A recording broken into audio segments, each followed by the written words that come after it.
Today on Hampton Roads Business Weekly, a local company that trains our first responders. Then meet an entrepreneur who started his business with help from a competitor. And it's the word many entrepreneurs hate to talk about. We're talking about sales next on Hampton Roads Business Weekly.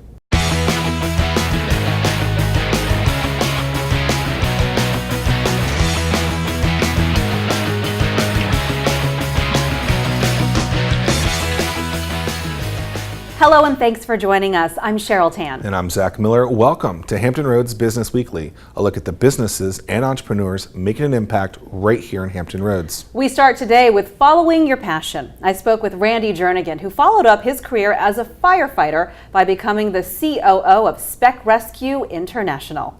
We're here today talking with Lindsey Germano, the Chief Operating Officer, Vice President and Partner in Speck Rescue International, Inc. in Virginia Beach. Lindsey, thanks so much for talking with us today. Thanks for having me. Appreciate it. It's an incredible business and one that takes a lot of skill. Your company handles rescue training and consulting. So talk a bit about what the business model is and how you serve. Thank you for that, Cheryl. We are a company that trains first responders, whether it's the state, local, or federal level folks that manages all these disaster type of responses that you see and hear about in the news today. We also do the technical rescue training for fire departments where confined space, people trapped in trenches, high rises where you have to have high angle rope rescue operations. We do all that. And we also do standby activities where we may become part of the OSHA standards, where we may do confined space standbys for those companies that need those types of services. So we train everybody to do those things that most people in their worst day can't do or won't do. Incredible, as I mentioned. Yeah. And the people that you work with are people who have great technical skills. So as you have these technical skills, you're a firefighter, 4 decades of experience. You work with a lot of those folks in training other people to help others. And that's our strength. We bring in the best of the best, if you will, the best instructors throughout our country that become our subject matter experts and become our cadre of instructors to go train the folks that need that type of training. Well, there's no doubt that you have the subject matter expertise, but would you say you were an entrepreneur when you started all of this? And this was in 2013 that you became COO. Yeah, for me, and even when they started the company back in 1994, it was a bunch of firefighters just seeing a need to go out there and train to everybody and just keeping their skill sets up. Running the business, on the other hand, was extremely challenging in a lot of ways. You learn a lot of laws and rules and regulations and tax codes and things like that we never thought about as firefighters. But to run the business, in this particular one, the unique challenges of those things have become one of my most learning moments is how to run this business. That is a challenge, and I think a lot of people in our audience have a passion. They have an expertise in some subject or field, and they want to develop a business around that. And you've done that. What would you say you've learned in that time? Well, what I've learned is I don't know.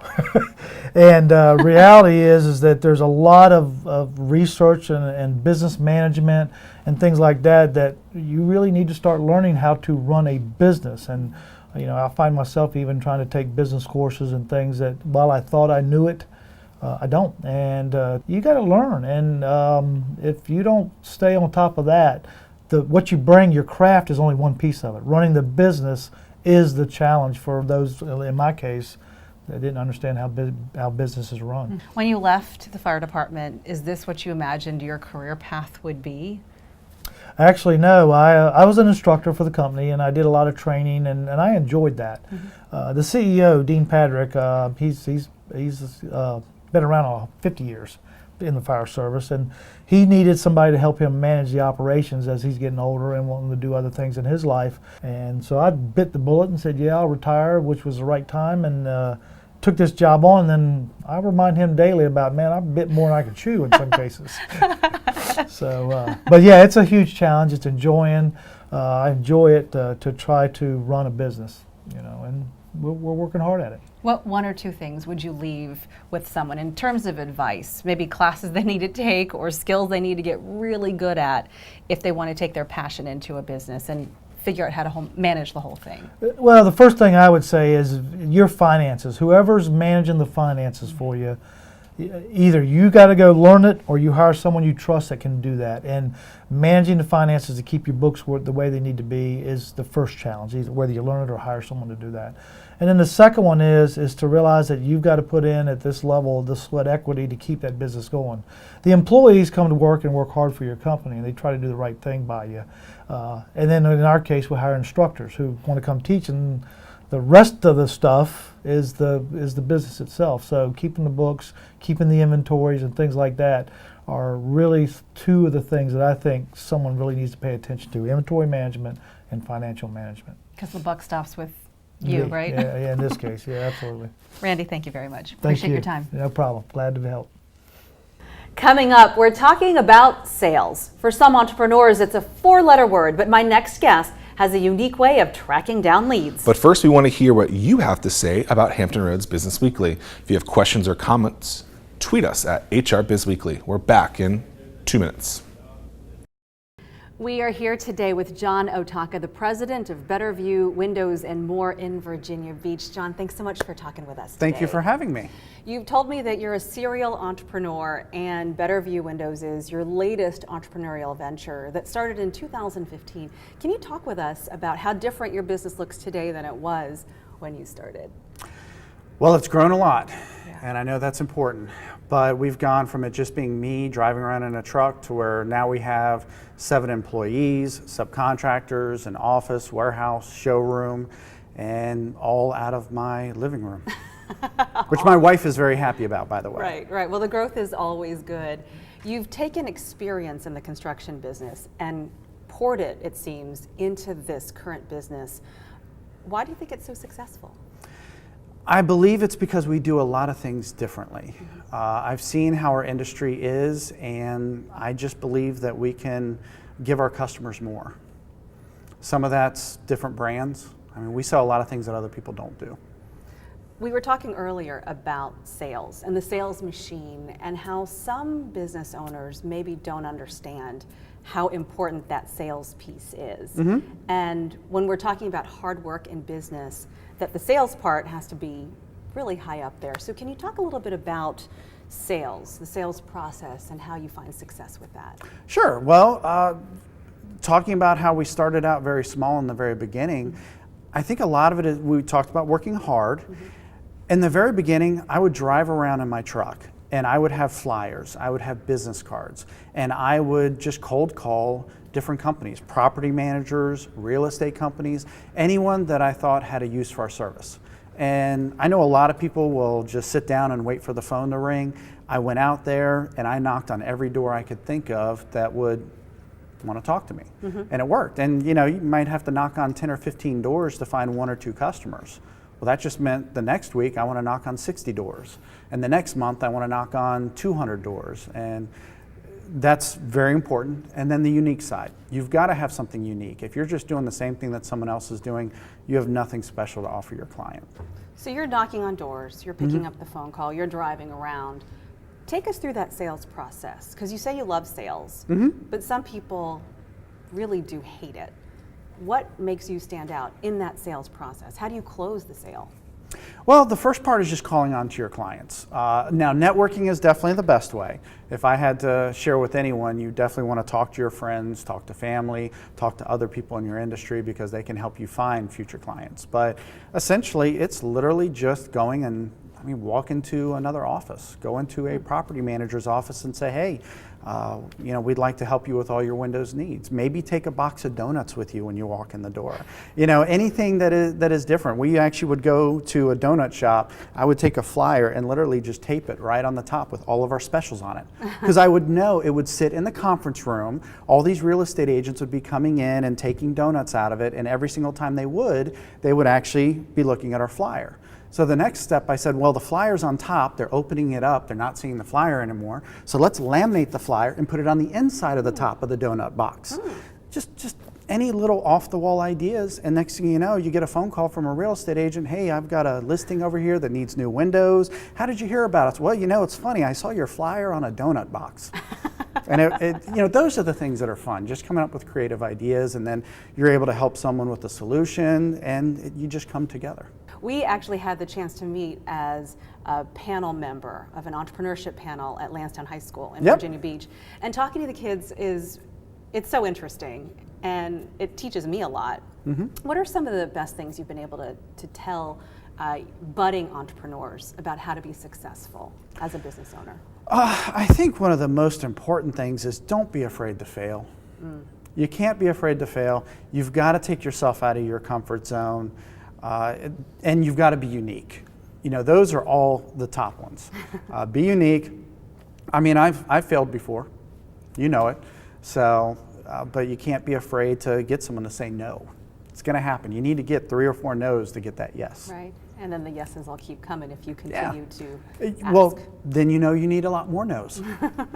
Don't be afraid of the no's. Go after them. The more no's you get, the more yeses you'll get. John Otaka, thank you so much for your time. You're very welcome. Nuclear engineer, mobile car detailer, and now brick and mortar entrepreneur. This is Kenya Williams. Hear his story next on Hampton Roads Business Weekly.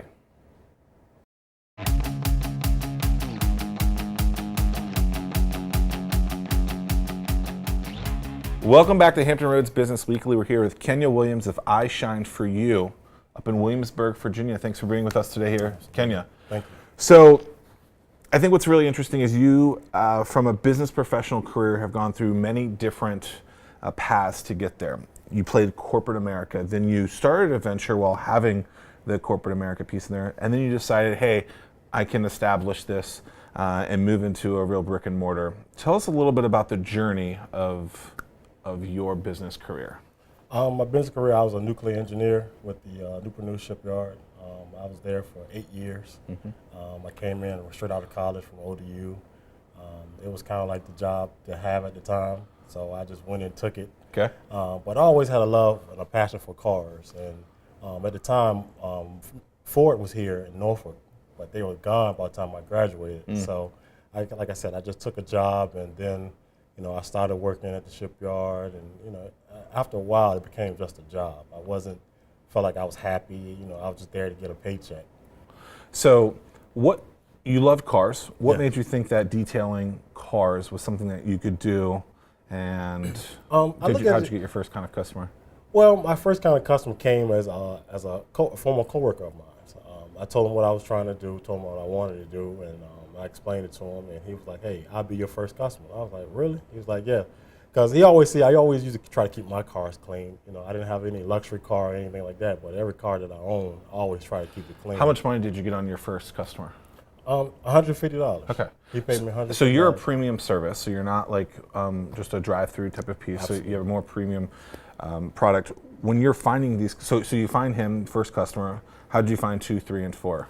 2, 3, and 4 came on. There was a Groupon deal that was out, and I seen a guy who ran one, and I was like, man, maybe I should run a Groupon deal because I'm a big Groupon shopper, and I said maybe I should run one, but I was like, let me reach out to this guy who's in Virginia Beach, and he was like, he was telling me how long he's been in detailing cars, and I was like, I'm thinking about running one. I said, you mind if I kind of use some of your words in your ad?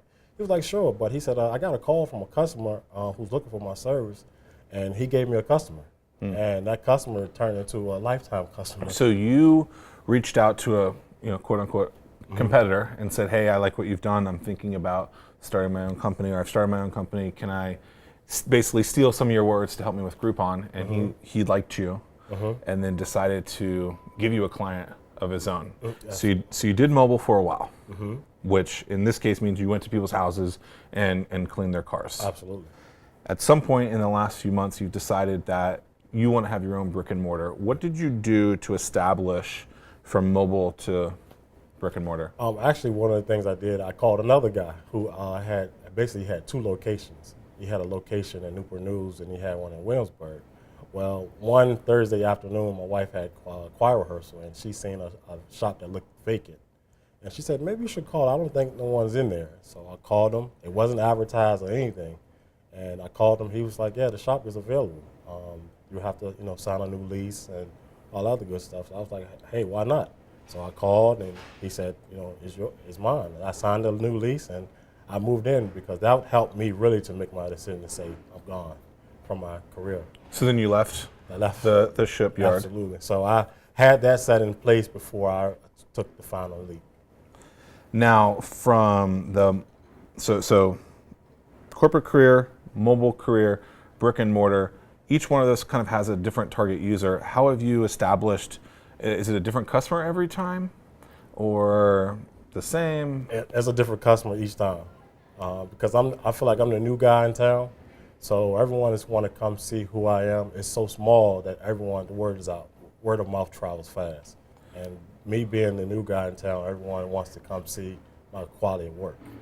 It seems like you're not afraid to pick up the phone. When you call these people, tell me what you say. So let's say I'm the person in that warehouse that you've moved into, Oh, the script that I used for him was say, hey, hi, I'm Kenya from I Shine For You. I've seen your location. I was wondering if it was available because I'm looking to move to the area. Right. Because at the time I was living in Suffolk. And so many people are afraid to just pick up the phone and see where they can take them. But like you said, you got to take that leap to see where the destiny is. Kenya, I appreciate your time. This was wonderful. Thank you. Best of luck in the future. All right. Welcome back to Hampton Roads Business Weekly. We're here with Lindsey Germano, president of Germono Advertising Company. Lindsey, thanks for being with us today. Thank you for having me. So you are unique, maybe not to this area. You're unique. We're all unique. You are a spouse of someone in the military, Yes.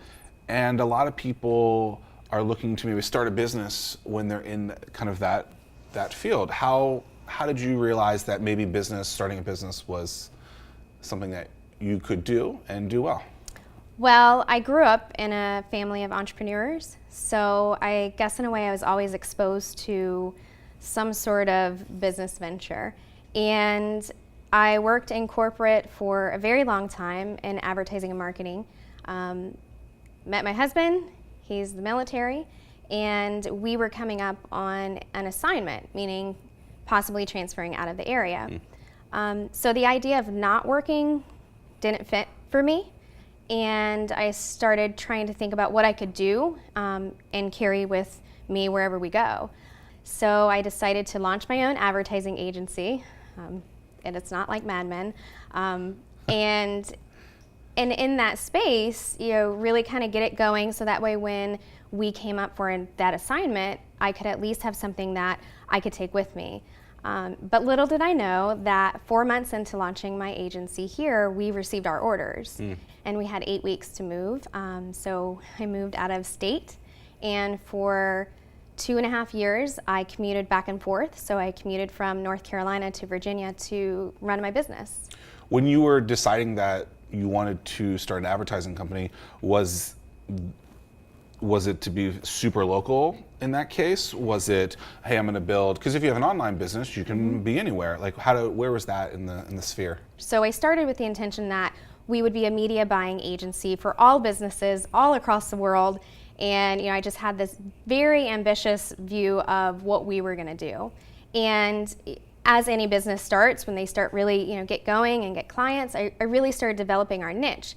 And our niche now is media buying for businesses in the Hampton Roads market, because I know this area. I'm born and raised from here. My high school, my college, my elementary school are all within like a mile radius. Now, 3 years later, we have a podcast now. We have marketing coaching sessions, so we help small businesses with their advertising. So, it really developed along the way, depending on, you really kind of have to follow where you're being pulled and what your clients are saying. So I think that's interesting, because obviously you're going to change as you find more clients and whatnot. Did you have a business plan when you started? Yes. And how much of that looks the same as it is today?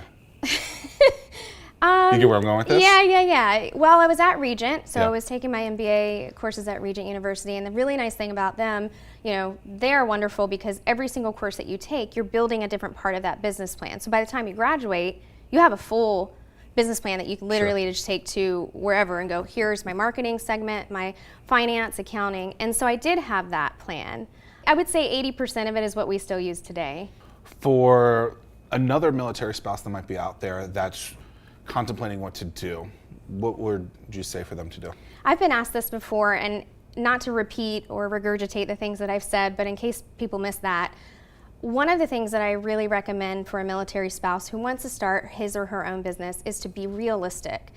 You've had a lot of great guests that will come on your show and say, find something that you're passionate about, make a plan, because when you start your own business, you're not going to start paying yourself six figures right away. What, we're not? Right, no. And if you are, that's wonderful. Sure. So I would just say to be really realistic, look into your needs, what your family needs, and maybe if you want to start your own business and you're not ready to take that hit, doing it part-time or freelancing, and trying to get creative. The other recommendation that I would have for a military spouse is to partner with others. So in the military community, we have all these Facebook pages and LinkedIn groups, and they're wonderful. And until I moved out of this area, I had no idea that any of that was there. And I'm from the largest military town in the world practically. So I would say to tap into those groups, because you're going to find, and now 90-something% of our business is to other military-owned businesses because of my involvement. And I can relate to what those businesses are going through because they've also PCS'd out of the market. So being realistic and tapping into that network that's there that wants to help you, like me. Such wise words. Thank you, Lindsey. You're welcome. That wraps up another edition of Hampton Roads Business Weekly. Like us on Facebook and Instagram at HR Business Weekly. There, you will find segments from previous shows, plus some great behind-the-scenes pictures and videos. For Hampton Roads Business Weekly, I'm Zach Miller. And I'm Cheryl Tan. We'll see you next week.